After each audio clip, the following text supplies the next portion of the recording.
The man I loved, promoted to the New York head office, took a widow and her son with him, not me. I didn't cry, I didn't beg him to stay. 3 years later, the assistant he sent to bring me back to him stood stunned in front of the apartment where I used to live.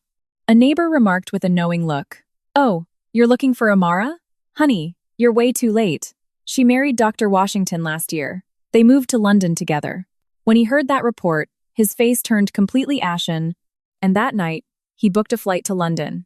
When Damian Blackwood slipped 3 plane tickets between the pages of a book, I was on the balcony, treating his coat with a waterproofing spray. It was the 3rd day since the transfer notice from the New York headquarters had arrived. Damian had been promoted from the Atlanta branch manager to the executive vice president of the head office. It was a position he had earned through blood, sweat, and tears. For the past 5 years, he had survived on no more than 5 hours of sleep a night, and had even collapsed from exhaustion once. Back then, it was I who had sat by his hospital bedside for 3 days and nights, patiently feeding him spoonfuls of the rich, homemade chicken and rice soup I'd brought in a thermos. And yet, next to his plane ticket, 2 others were already laid out. One was for Keisha, and the other was for her 6-year-old son, Dion. Keisha was the wife of Marcus, Damian's former subordinate. 3 years ago, Damian had been heading to a client meeting with Marcus. They were caught in a multi-car pileup, and Marcus, in a split-second reaction to protect Damian from an out-of-control truck, had swerved the wheel. He died instantly at the scene. From that day on, Keisha became a cross for Damian to bear. From the study, Damian's voice called out, "They say it gets cold in New York. Where'd you put my cashmere scarf?" It was a low, composed voice, cool and authoritative, accustomed to being obeyed. My hand, holding the spray can, tightened involuntarily. It felt like cotton was being stuffed deep into my lungs, making it hard to breathe. I took a deep breath, hung the coat in the closet, and walked to his study. Countless documents were scattered across his desk, and a thick novel lay half open. I walked to the desk, my fingers brushing the edge of the book. For a fleeting moment, I hesitated, but I didn't take out the tickets. "The scarf is in the second drawer. I had it dry cleaned," I answered, looking at his profile. It was a masculine, capable face, but his eyes were etched with fatigue. "You should probably pack clothes for all 4 seasons for New York." His hand, which had been organizing papers, stopped, but he didn't look at me. "Just the winter clothes will do for now. It gets colder in New York sooner than here. I'll send for you once things are settled." There was almost no emotional tremor in his voice. "How long will it take to get settled?" I asked. Damian zipped up his briefcase. 6 months, maybe a year." When he finally lifted his head to look at me, his deep eyes held a mixture of weariness and a steely resolve that permitted no argument. "Amara, listen to me. The work at headquarters won't be easy from the start. The politics there are a tangled mess. I don't want to drag you into that and make you suffer. Once I've established my footing, everything will be fine." If I hadn't known about those other 2 tickets, I would have smiled as I always did. "Okay, I'll be waiting." I would have surely answered that way, but right now, a chill was spreading from the very depths of my soul. "Are Keisha and Dion going to New York with you?" I asked, looking him straight in the eye. The air in the study froze. A faint line appeared between Damian's eyebrows, a habit that surfaced whenever he felt doubted or heard something unpleasant. He sighed and spoke in a tone one might use to reason with a difficult child. "Amara, we've been over this. Marcus died because of me. Keisha has no one to rely on in this area. Dion will be starting elementary school soon, and the schools are much better in New York. I had a contact at the head office, recommend a private school near the company. I'm just taking them with me since I'm going anyway. This is my responsibility. Don't get any foolish ideas." Responsibility. I quietly repeated the word to myself. "What else could it be?" Damian's voice grew a little colder. "Amara, since when did you become so suspicious? Keisha is a widow. There's nothing between us. If I turned my back on them, I'd regret it for the rest of my life. I thought you, more than anyone, would understand my heart.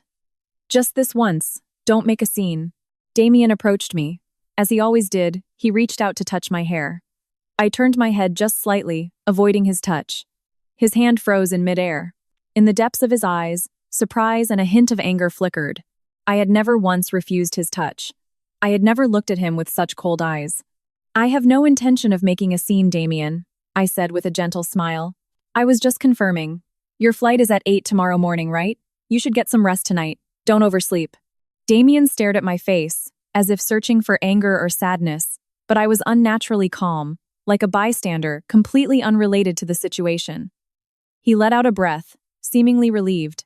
Amara, as soon as things stabilize, I promise I'll come for you. Trust me. I had trusted him countless times. When he rushed over to Keisha's house in the middle of the night to fix a broken faucet, I believed it was just an act of kindness. When he arranged for Keisha and her son to move into the same apartment complex, I believed it was to make it easier to look after them. When he went home early every Valentine's Day, I believed it was because Dion had a sudden fever. Each time I had soothed myself by thinking, Damien is just a man with a big heart. But the moment I saw him hiding Keisha and Dion's tickets as if they were precious treasures, my eyes were finally opened. It wasn't that Damien lacked the company benefit of relocating with family. He had decided to take his responsibility and guilt with him, and to leave behind the lover who was most submissive and would never cause a fuss. That night, Damien slept soundly. Listening to his steady breathing, I lay awake in the darkness. And just like that, morning came. At 7 a.m., Damien was putting on his shoes at the entryway. The driver had already loaded his suitcase into the car. Outside, Keisha stood holding Dion's hand. She was wearing a pale beige coat, looking fragile and in need of protection. She smiled apologetically. Amara, I'm so sorry. We're causing you so much trouble. Don't worry about it. I cut her off. Travel safely. I straightened the collar of Dion's jacket. Damien was watching me with a complicated expression. Finally, he leaned in and kissed my forehead, his voice low. Amara, I'll be waiting for your call. Okay. I stood on the balcony and watched the black sedan pull away from the apartment complex. Damien never once looked back. Keisha was sitting right beside him. Dion was waving his hand excitedly. The three of them looked like a happy family. Once the car had completely disappeared from sight, I returned to my room. No tears came. The moment I realized the truth, even tears for a 5-year love felt like a waste. I took out my smartphone and sent a message to my direct supervisor, Mrs. Franklin. Mrs. Franklin, I apologize for the sudden message. Due to personal circumstances, I would like to resign. I will submit my formal resignation letter soon, and will take full responsibility for the handover process. Next, I ordered 3 large, sturdy cardboard boxes from a moving company. Traces of him were everywhere in the apartment. The black mug he used, the car keys sitting alone on the table, our only couple photo hanging on the wall. I packed only my belongings into the boxes: clothes, books, toiletries. I didn't touch a single one of Damien's things. I even returned the novel that had been on his desk to its original spot in the center of the bookshelf. When I finished packing, more than half of the bedroom was empty, but my heart was filled with a sense of relief I had never felt before. Damien, you told me to be a submissive woman. You told me to wait. So this time, just as you wanted, I won't make a scene. I'm simply letting go. This apartment, you, and that heavy responsibility you carry, I'm leaving it all behind. The move-out process was absurdly simple. The landlady, Miss Ella, looked surprised to see me with only 2 large suitcases. Amara, honey, did you and Mr. Blackwood have a fight? The longer you've been together, the more you shouldn't let pride get in the way. We didn't fight, I said, handing her the keys and the signed termination form. I'm changing jobs and starting fresh somewhere else. Thank you for everything. Miss. Ella sighed but didn't press further. I dragged my suitcases outside and hailed a cab. Where to? The driver asked. I gave him a new address. It was a small studio in an older residential area that I had rented temporarily, just 3 subway stops away. I had no intention of staying in the same industry. Damien's company, Blackwood Holdings, was the largest in the field. If I stayed, I would inevitably hear his name, whether I wanted to or not. Besides, in the past I had given up promotions and chosen a comfortable administrative position to have more time with Damien. But things were different now. I wanted to find myself again.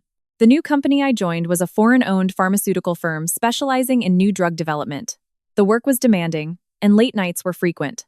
My position was marketing planning assistant. The starting salary wasn't high, but there were clear paths for training and promotion. For the first week, I worked like a cog in a high-speed machine. During the day, I created analysis reports on competitor products. At night, I studied technical jargon and industry knowledge. Just as I was getting used to this new life, Damien called. It had been 2 weeks since he'd left for New York. A familiar voice came through the phone. He sounded a bit tired. In the background, I could hear the boisterous sounds of a child and Keisha's gentle voice. Amara, are you busy right now? No, I just got off work. I was standing in front of a subway ticket machine. My voice was as calm as if I were speaking to a business client. Why haven't you called in days? There was a strange mix of complaint and accusation in Damien's tone. It took me a while to get a handle on the people in politics at the head office. Today's the first day I've had a moment to breathe. Keisha and Dion are settled in now. Dion's school is sorted too. A private elementary school near the office. He reported on their lives as if it were the most natural thing in the world, firmly believing he was keeping his promise. That's great. Tell Dion congratulations for me, I replied, my tone flat.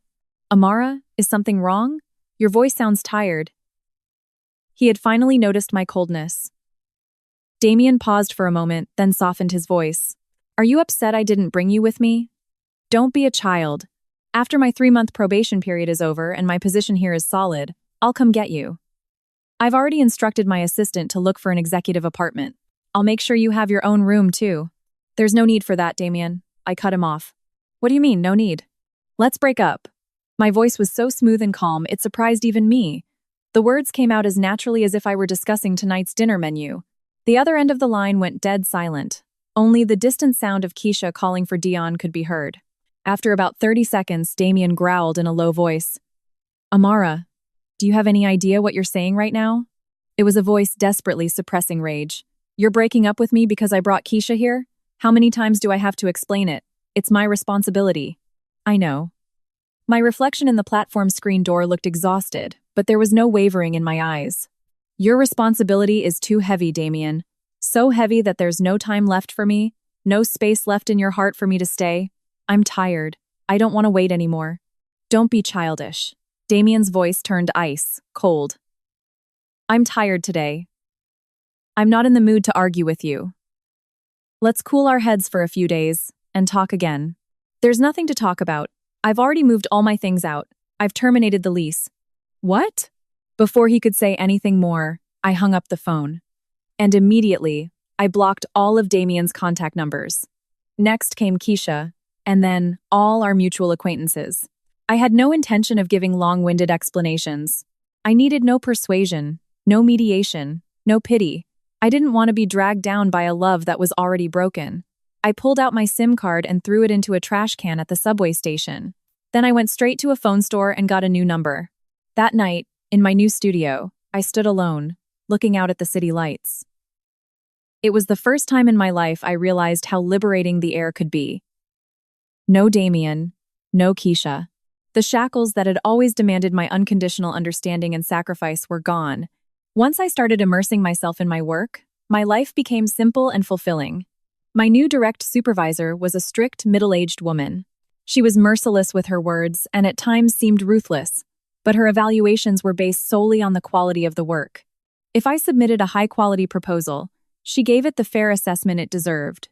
A month after I joined, I became part of a multi-million-dollar new drug launch project. That's where I met Elias Washington. He was the chief medical advisor from a partner hospital. Unlike Damien, who sought to dominate and control everything, Elias was gentle and humble. He wore thin, silver-rimmed glasses and spoke slowly and calmly. He maintained an appropriate distance but had a miraculous ability to give a deep sense of reassurance. Miss Jones, Elias pointed to my document during a meeting. These figures regarding the safety of the competitor's product, they seem to be from a slightly older dataset. Here is the new clinical data published in the 3rd quarter of last year. Would you mind referencing this paper? He handed me an English medical journal he had printed out himself. Important sections were highlighted, and neat, tidy annotations were written in the margins. Thank you, Dr. Washington. I'll revise it right away. I jotted down the notes in my notebook, flustered. There's no need to rush, Elias said, adjusting his glasses and smiling encouragingly. The overall logical flow of your document is excellent. It's one of the easiest to understand proposals I've reviewed. It was the first genuine praise I had received in a very long time.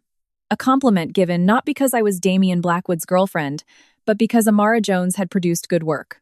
That evening, as work was ending, a sudden downpour began. I stood in the building's lobby, regretting not bringing an umbrella. I opened a ride-sharing app, but the wait time was over an hour. Just then, a black umbrella opened over my head. I turned to see Elias, no longer in his doctor's coat, standing there in a well-tailored suit. You didn't bring an umbrella? His voice was as calm and clear as an autumn sky. No, I was about to call a car, but at this hour, it looks like it'll be over an hour. Elias adjusted his grip on his car keys. If it's not too much trouble, I can give you a ride. My way home is in the same direction, at least for part of the way. I was about to refuse, but at that moment, my stomach let out a loud growl.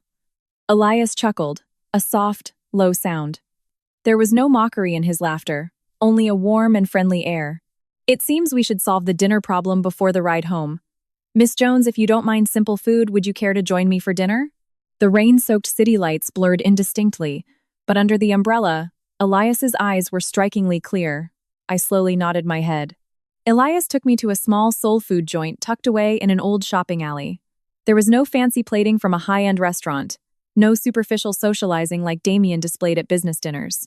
Just 2 bowls of steaming, rich gumbo and a side of perfectly seasoned fried chicken. On a rainy autumn night, the simple food emanated a warm aroma that soothed the soul. The gumbo here is made from a roux the owner simmers for 8 hours every morning, Elias said, handing me a spoon. The gesture was utterly natural. Be careful, it's hot. I took a spoonful of the gumbo, a deep, rich flavor. My body, which had been cold and tense from consecutive late nights and stress, felt like it was melting with that single bite. This is delicious. Thank you, Dr. Washington. Outside of work, you can call me Elias, he said with a warm smile, picking up his own spoon. I saw your resume. You made quite a significant decision. Are you getting accustomed to your new role? I'm still learning, I said with a self-deprecating smile. I used to think my job was just to follow orders and quietly support someone from behind the scenes. But to complete a project from start to finish on my own, I have a mountain of things to learn. Elias swallowed a spoonful of gumbo and looked at me with admiration. Not many people can walk away from a place where they are comfortable and familiar. You have a very strong will, Amara. The perspective in your proposal was very sharp. Don't be too hard on yourself. And if you ever get stuck on medical data, feel free to contact me anytime. That night, we talked about so many things. The future of the pharmaceutical industry, our favorite books, the music we enjoyed. Elias was not only deep in medical knowledge, but also had a broad range of insights on various subjects. Most importantly, he genuinely respected a woman's pursuit of her own career. He never tried to judge another person's life with a sense of superiority. He was completely different from Damien. Damien had always belittled my work. Your salary is just enough to buy one designer bag. You don't need to push for a promotion. When we get married, you can just manage the house. In the past, I had mistaken that control for love. Now I knew. It was never love. It was just his desire to keep a weaker, more controllable person by his side for a paltry sense of security. When the rain stopped, Elias drove me to my new studio apartment. Thank you, Elias. I really enjoyed dinner tonight. I unbuckled my seatbelt. I should be the one thanking you for graciously accompanying me on what would have been a boring dinner, Elias said, turning his head towards me. The moonlight, revealed between the clouds, streamed through the car window, softly illuminating his handsome profile. Amara, I hope we can have dinner together like this again often. My heart trembled slightly. I smiled and gave a small nod. For the next 6 months, my days were packed with work and study. Thanks to Elias's generous medical advice, the new drug launch project was a huge success. My performance was recognized, and I was promoted to marketing lead at an unusually fast pace. My relationship with Elias also changed little by little. Meetings, late nights at the office, document reviews, dinners after work. As the time we spent together increased, the distance between us naturally narrowed. When I looked drained from menstrual cramps, Elias would silently place a cup of warm ginger tea on my desk. He would tactfully decline pointless after-work gatherings on my behalf. When I was working late on a proposal, he would send me a link to some calming classical music with a short message. Rest up, I'll take care of the secondary data review tomorrow. His love was like a spring drizzle. It never forced its way in, seeping into the heart so quietly that one barely noticed. But when I looked back, he was always there, standing strong and reliable. In the early summer of my second year at the company, my accumulated fatigue finally caught up with me, and I collapsed with acute appendicitis. I was rushed to the emergency room of the hospital where Elias worked. When I awoke from the anesthesia, the first thing I saw was Elias. He was sitting by my bedside, his face ashen. His eyes were bloodshot, and he was still wearing his surgical scrubs. He had clearly rushed to my side as soon as his own surgery was over. You're awake? Does the incision hurt a lot? His voice was hoarse. Elias's long fingers gently brushed away the strands of my hair that were stuck to my forehead with cold sweat. He made no attempt to hide the profound worry and fear in his eyes. This man, who was always so calm and rational, was this shaken just because of me? The moment I saw that, the tightly wound string in my heart finally snapped. Elias. The moment I parted my lips, hot tears streamed down my cheeks. Don't cry, Amara. Elias, flustered, wiped my tears with his thumb. His touch was so careful and gentle, as if he were handling the world's most fragile treasure. I'm sorry. I should have paid more attention. I shouldn't have let you push yourself this hard until you collapsed. It's not your fault, Elias. I pushed myself too hard. Amara. Elias took a deep breath, as if he had made a great resolution. He took my cold hand, which was lying on the bed, and enveloped it warmly in both of his. He looked me straight in the eye. From now on, will you let me protect you? Not as a work partner, not as a good colleague, but I want to be your man. I want to be the person who cherishes you more than anyone else in the world and protects you by your side for the rest of your life. My heart pounded like crazy. After being so deeply hurt by my breakup with Damien, I thought I could never truly love someone again. But there was no falsehood in Elias's eyes. No selfish calculation, no cheap pity. Only a pure, transparent affection for one person. Elias, I was hurt very badly in my last relationship. I might not be as strong or as wonderful a person as you think. I know, Elias said with a gentle smile. His lips lightly touched the back of my hand. I'll wait. I'll keep waiting until all those wounds have slowly healed. Amara, you only need to take one step toward me. I will walk the other 99. We became a couple. After starting our relationship, I learned for the first time in my life what it meant to be truly cherished by someone. He proudly introduced me to his friends and family. This is my partner, Amara Jones. My name was always included in the future he envisioned. The home we would live in, our respective careers, family plans, a perfect place was prepared for me in every blueprint of the future he dreamed of. That year, Elias was selected as the lead for a long-term research project by the Royal Society of Medicine in the UK. Amara, the hospital has offered me a 3-year secondment to London. If you want, you can apply to come with me as my spouse. Elias looked at me with slightly anxious eyes. If you're burdened by the thought of living abroad and don't want to go, I can turn down this offer. There are plenty of opportunities to continue my research at hospitals here. This man standing before me was willing to give up his own brilliant future and opportunities without a second thought, just for me. I wrapped my arms tightly around his broad, strong shoulders. Elias, let's go to London together. And let's live together in London. Oh, but before that, you have to marry me first. Elias's head whipped around. The joy overflowing in his eyes, from behind his glasses, was impossible to hide. He stood up and pulled me into an embrace so tight I thought I might break. Before leaving for the UK, we went to the city clerk's office and filed our marriage license. We didn't have a flashy, noisy wedding. Instead, we were blessed with sincere congratulations at a small restaurant with just our families and closest friends. I began to call him Elias, my husband, and he proudly called me his wife in front of everyone. On the day of our departure, the sky at Hartsfield-Jackson Atlanta International Airport was breathtakingly clear and blue. I held Elias's hand tightly and walked, one step at a time, toward the departure gate. I never once looked back. My memory of the man who had trampled on me and hurt me in the past had already faded. The ship had already weathered the storm and reached calmer seas. My future was now firmly bound to the future of the man walking beside me. 3 years passed. Damien Blackwood's days at the New York head office were anything but smooth. Power struggles, vicious factional battles, endless checks and betrayals. He had won all those mud fights by grinding away his body and soul. He not only defended his title as executive vice president, but also became a formal board member, cementing his place in the core leadership of Blackwood Holdings. He provided Keisha with a lavish lifestyle in New York. Dion attended a renowned private elementary school, and Damien even bought a luxury condo in Keisha's name near the school. But late at night, alone in his spacious, cold executive office, gazing down at the dazzling New York skyline, a huge, gaping hole of emptiness would wash over him. Something crucial was missing. Damien firmly believed that Amara was just incredibly angry. Amara is an obedient, gentle woman. She can't survive in this world without me. The woman who stood by me for 5 years could never really leave me. He believed that once his position was more secure, he could just go back to Atlanta and get her. If he gave her a far more lavish and glamorous life than before, she would return to his arms, cry, and forgive everything. Damien genuinely believed this. Damien leaned back deep into his premium leather chair and pressed his throbbing temples. Henderson, I want you to go down to Atlanta personally. Bring Amara to New York. Take the keys to the newly renovated executive luxury apartment.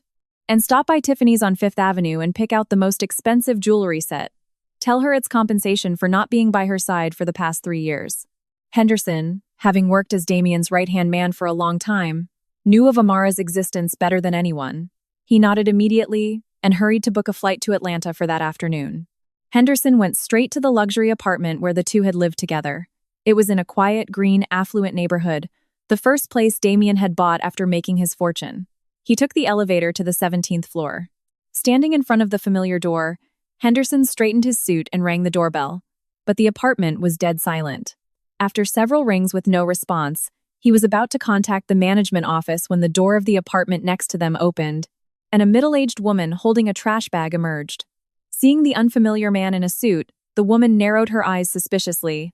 "Who are you looking for?" "Ah, excuse me." Henderson politely handed over his business card and bowed his head.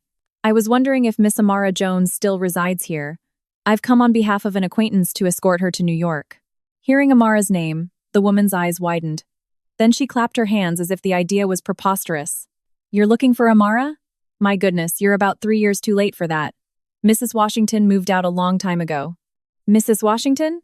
Henderson couldn't process the words for a moment. "What do you mean, Miss Amara Jones?" The woman shot back as if it were obvious. She moved out on her own over 2 years ago, with just 2 suitcases. Her face was so thin back then, it broke my heart to see her. But then she met that handsome and kind doctor, Washington, and her life completely turned around. "Dr. Washington, what is their relationship?" Henderson asked cautiously, a dreadful premonition washing over him. "Their husband and wife, of course. What a silly question." The woman looked at him as if he were a fool. "That Dr. Washington. He's so handsome and his personality is so warm. He absolutely adored Amara. Every time I saw them, he'd be carrying all the heavy things. And he looked at her with pure adoration. They skipped the big wedding and just filed the papers last year. Dr. Washington had to go to London for his research, so Amara went right along with him. They're probably proper Londoners by now." The woman tutted and walked towards the elevator. "She moved ages ago, and you're only just now coming to find her? What kind of friend doesn't even keep in touch?" Henderson stood stunned in the empty hallway. It felt as if all the blood in his body had frozen solid. Elias Washington's wife. Marriage. London. In Henderson's memory, Amara was, and always would be, Damien's submissive girlfriend. That she could become another man's wife and move across the ocean to a foreign country in just 3 years was inconceivable. There was no time to waste. With trembling hands, he took out his smartphone and called Damien's personal number. At that moment, Damien was presiding over an executive meeting in the main conference room. When Henderson's name flashed on his screen, he gestured for the speaking executive to pause, picked up his phone, and stepped out of the room. "Did you meet her?" His voice was calm, but a strange sense of anticipation lay beneath it. "Mr. Blackwood." Henderson's voice was trembling violently. "Miss Jones, she's no longer there." A deep furrow formed between Damien's brows. "Not there? Did she change jobs? Or move?" "Check her employment records and social security information immediately. Find her new workplace and go there directly." "That won't be necessary, sir." Henderson took a deep breath, and then he uttered the cruelest truth. "I confirmed it directly with her former neighbor. Miss Jones moved out of that apartment over 2 years ago, and she got married. Her husband is a doctor named Elias Washington. They registered their marriage last year, and at the end of last year, she left for the UK with her husband. She is now Elias Washington's wife." In that instant, a massive bomb exploded in Damien's head. A sharp ringing pierced his ears. Henderson's voice continued, but the meaning of the words failed to reach his brain. His large, powerful frame swayed violently. Damien leaned precariously against the cold marble wall of the hallway, gasping for air. Elias Washington's wife, the UK. How could Amara do this? She said she would wait for me forever. You were the most submissive, kindest woman. Sir, Mr. Blackwood, can you hear me? Henderson's urgent call barely brought Damien back to his senses. His face turned a sickly gray, his lips trembling violently. The once commanding Damien Blackwood was gone. His breathing was ragged, and his eyes were filled with extreme terror and a brewing madness.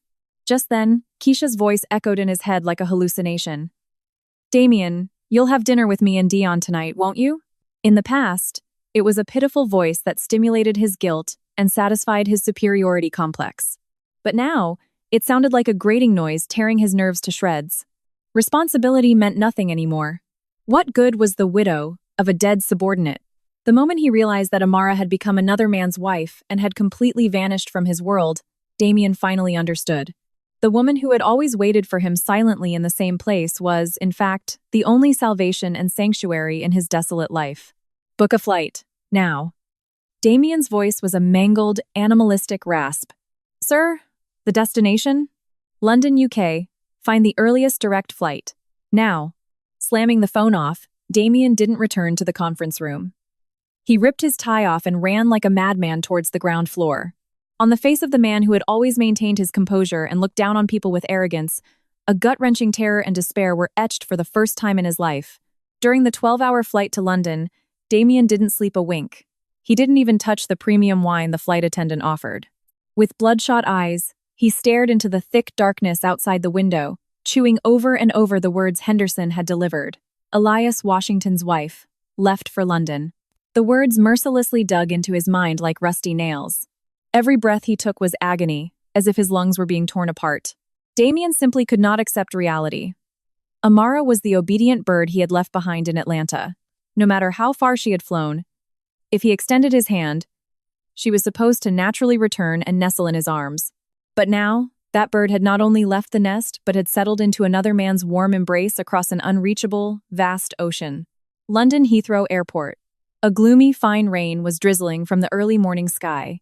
Heavy, dark gray clouds pressed down on the entire city. The figure of Damien Blackwood emerging from the arrivals gate was a complete wreck. The hair of the man who was usually impeccably styled was a mess. A rough stubble covered his jaw, and his hollowed eyes were bloodshot and raw. Henderson, who had arranged for a black sedan through the UK branch, met him. As soon as he got in the car, Damien demanded in a hoarse voice, "Is the investigation finished? Where is Amara now?" Henderson, sitting in the passenger seat, carefully passed a well-organized file to the back. "We found everything, sir. Miss Amara Jones, Mrs. Washington and her husband reside in Richmond, in southwest London. Her husband, Dr. Elias Washington, is here as a visiting researcher for the Royal Society of Medicine and is currently a senior researcher at a hospital affiliated with Imperial College.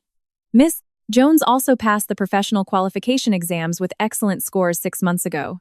She is currently working as a marketing lead at the London branch of a global pharmaceutical company." Damien snatched the file like a beast. His knuckles, gripping the paper, went completely taut, the bones straining as if they would burst through his dark skin. The first page of the file had a printed photo of Amara. It was a picture from her company's official website, introducing her as the Employee of the Year. In the photo, Amara was wearing a chic beige suit. Her hair was neatly tied back, and though she wore only a light lipstick, her eyes sparkled like stars, and a confident, relaxed smile graced her lips. In the past, Amara had always been timid in front of Damien, her head bowed. She would wear the drab dresses he picked out for her and smile faintly, like a doll that had lost its identity. But the woman in the photo was a completely different person.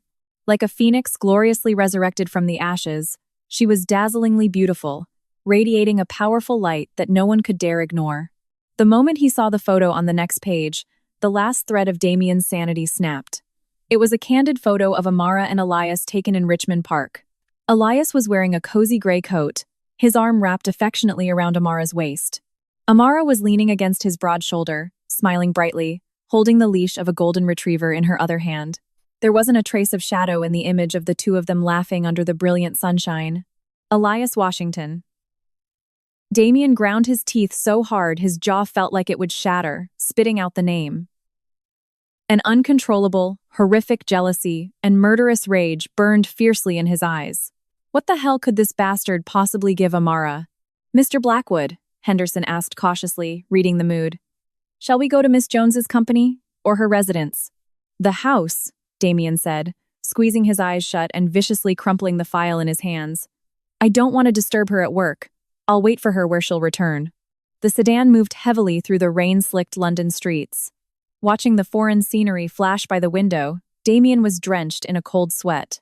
In business, he had always been the victor, controlling everything perfectly. He moved the world with flawless, meticulous calculations. But this time, he couldn't predict anything. When he met Amara, what would he even say? Should he rage at her for abandoning him for another man? Or should he get on his knees and beg her to come back? Before long, the sedan entered a quiet, upscale residential area in Richmond. Quaint red brick houses lined the streets, and well-tended small gardens bloomed with white and pale pink hydrangeas. Damien got out of the car. Without an umbrella, he stepped out, letting the cold London rain soak him completely. His multi-thousand-dollar bespoke suit was instantly drenched. He stood motionless under a large tree, staring intently at that one red brick house. The fine, cold rain seeped through his clothes and deep into his skin. Damien stood there for a full 3 hours, as still as a lifeless, grotesque statue. Rainwater filled his shoes, and water dripped endlessly from his soaked, ruined hair. The arrogance and authority of the powerful executive vice president of Blackwood Holdings were nowhere to be found. At 4 p.m., a white SUV glided into the residential street. It stopped right in front of the red brick house. Damien's body jolted as if electrocuted. A terrifyingly intense light flashed in his dry red eyes. He stared, forgetting even to breathe. The driver's side door opened, and Elias Washington, in a suit, got out. He opened a large black umbrella, walked around to the passenger side, and gently opened the door. And then, the woman Damien hadn't been able to forget for a single day in 3 years, the woman he had yearned for even in his dreams, stepped out of the car. It was Amara. She was wearing a soft, pale pink cashmere coat and comfortable white flat shoes. Her complexion was much brighter than 3 years ago, and an indescribable aura of peace and gentle warmth emanated from her entire being. It was a sacred, soft energy that only a mother carrying her child could possess. A mother. Damien's gaze trembled madly and fell to Amara's arms. Wrapped snugly in a warm peach-colored blanket was a little baby girl who looked to be just over a year old. She blinked her large, dark eyes, looking around with a curious expression. Elias held the umbrella over them with one hand while his other arm wrapped protectively around Amara's shoulders. He then planted a deep, affectionate kiss on her forehead. Elias whispered something sweet, and Amara burst into a laugh, looking like the happiest woman in the world. Amara, in turn, stood on her tiptoes and gave Elias a light kiss on the cheek. They looked at each other with eyes dripping with love and started walking towards the front door. As Elias and I walked toward the front door, a sudden, horrifying shout pierced the sound of the falling rain. "Amara!" It was a scream that sounded like vocal cords being torn to shreds, a desperate, hopeless call. Our steps came to a halt. Elias turned around first. He instinctively hid me behind him, tilting the umbrella to shield our daughter and me from the cold wind. I turned around too. Through the heavy rain, a man was running into the middle of the road like a madman. It was Damien. He stumbled several times, his legs tangled, but he crossed the road and came within 10 feet of us. Rainwater dripped from his chin, ruining his expensive suit. With eyes so bloodshot they looked like they were bleeding, Damien choked out in a trembling voice, "Amara, it's me. I'm here to take you back." Like a drowning man desperately trying to grab the last lifeline, he reached out his hand toward me. I looked at him with eyes as calm and deep as a lake. My expression was the same as that night we broke up 3 years ago, when I stared at him with swollen eyes. But now, there was no ripple of emotion in my eyes. No love, no sadness, not even hatred or resentment. "Mr. Blackwood, what brings you here?" I asked calmly, soothing the baby in my arms.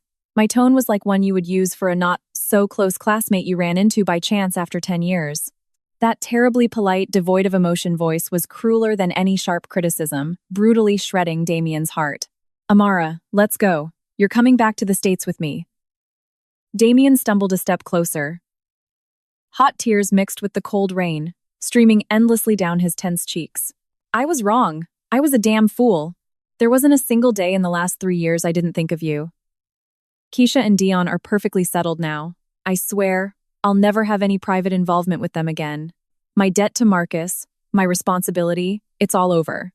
With what I have now, I can give you anything in the world you want, so please, please, just come with me. I'm begging you." Before I could even open my mouth, Elias, who stood firmly by my side, spoke first. His voice wasn't loud, but it held the heavy, solid authority of a giant boulder. He tightened his grip on my shoulder and looked straight at Damien. "This is private property. Your unconscionable behavior is deeply unsettling my wife and daughter. I suggest you refrain from any further disgrace." "Wife?" Damien roared like a wounded beast. His eyes, glaring at Elias, blazed with uncontrollable rage and violent jealousy. Amara and I were together for 5 years. Who the hell are you to interfere? What can you possibly give her? This is the man who stayed by my side all night when I collapsed from sickness, I answered, looking directly at the frantic Damien, articulating each word clearly. He introduced me to his loved ones as if I were the most wonderful person in the world. He welcomed me completely into his perfect plans for the future. He never left me all alone to wait endlessly. He never trampled on my feelings, and he never forced me into one-sided sacrifice and endurance.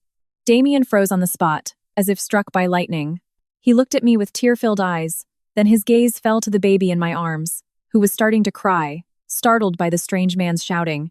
Damien's complexion turned a deathly, ashen gray. Amara, you really married this man? That child is… Damien's voice trembled so much it finally lost its form and crumbled. Yes, Elias answered, his voice utterly calm and firm. She is our daughter, the most precious girl in the world. She'll be 1 year old next month. Elias gently caressed our daughter's cheek, a smile full of warmth and absolute adoration. He then turned his gaze back to Damien. His eyes were clear and bright, but at the same time, sharp as a blade. Amara Jones is my wife now, Mr. Blackwood. The time you didn't know how to value and carelessly cast aside, the terrible pain Amara had to endure all by herself. My wife will never experience such things again for the rest of her life. I will protect her with my life, and I won't let anyone hurt her ever again. Elias pulled me deeper into his embrace, wrapping us snugly under the large black umbrella, as if to shield his entire world, his wife and child, from any storm. Only Damien Blackwood was left abandoned in the cold, windswept grey streets of London. Drenched to the bone, he shivered violently like a leaf in a storm. No, this can't be happening. The one Amara loves is me. She said she'd wait forever. Damien shook his head like a madman. The false delusions and vain beliefs that had propped up his arrogant life were collapsing with a deafening roar. He tried to shove Elias aside and approach, but Elias stood his ground like a mountain, not moving a single step. Damien, I said, letting out a long, quiet sigh. The storm has passed, and I've finally reached calmer shores. 5 years ago, I truly loved you with everything I had. But the Amara who loved you to death. She died that morning you left for New York with Keisha and Dion. I took a breath and hammered the final nail in the coffin. I am deliriously happy with my life now, so don't you ever dare try to drag your toxic drama into our family's peaceful life again. With those final words, I didn't look at Damien anymore. I held my beloved daughter tightly and, protected by my loving husband, walked toward the front door. Amara! Amara! A desperate cry, like an animal coughing up blood, came from behind me, but in the London evening, under the downpour of cold rain, that desperate voice was buried in the sound of the rain and scattered without a trace. My heart felt no ripples at all. As soon as we opened the door, the warm air from the fireplace and the faint scent of lilies greeted us. The terrible noise from outside was completely blocked by the thick oak door. Elias placed the wet umbrella in its stand and gently took our daughter from my arms. With practiced and skillful ease, he held her and patted her back. It's okay, my princess. Were you scared? Don't cry. Daddy's here. Perhaps reassured by her father's strong, warm presence, our daughter's whimpering soon subsided. She blinked her dark eyes a few times and then, seemingly at ease, her eyes slowly closed. Amara, go upstairs and change into some warm clothes before you catch a cold. I'll feed our little princess. Elias's eyes held a tenderness so extreme it could melt all the ice in the world. Thank you, my love, I said, smiling brightly at him. A warmth spread deep into my chest. I went up to the bedroom, changed into comfortable loungewear, and stood in front of the vanity mirror. My reflection was so serene it surprised even me. I had worried that I might be at least a little shaken, but when I actually faced Damien's pathetic state, my heart didn't waver one bit. I had shed the ghost of the past. I realized that for someone who is overwhelmingly happy in the present, digging up a terrible scar from the past is nothing but a meaningless waste of time. When I went downstairs, Elias had skillfully finished feeding our daughter her bottle and was even burping her. After confirming she was fast asleep, he laid her down in her cozy crib.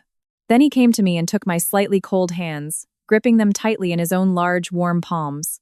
Is he still out there, refusing to leave? Elias whispered, concerned. I went to the window and opened the curtain just a crack. The fierce London rain had subsided. The warm orange light of a street lamp cast long, desolate shadows on the wet asphalt. Damien was still standing like a ghost under the same tree where he had first stopped. His soaked suit was stiffening as it dried, but he looked like a zombie who had lost his soul. With bloodshot eyes, he just stared up, endlessly and hopelessly, at the brightly lit second-floor window of our house.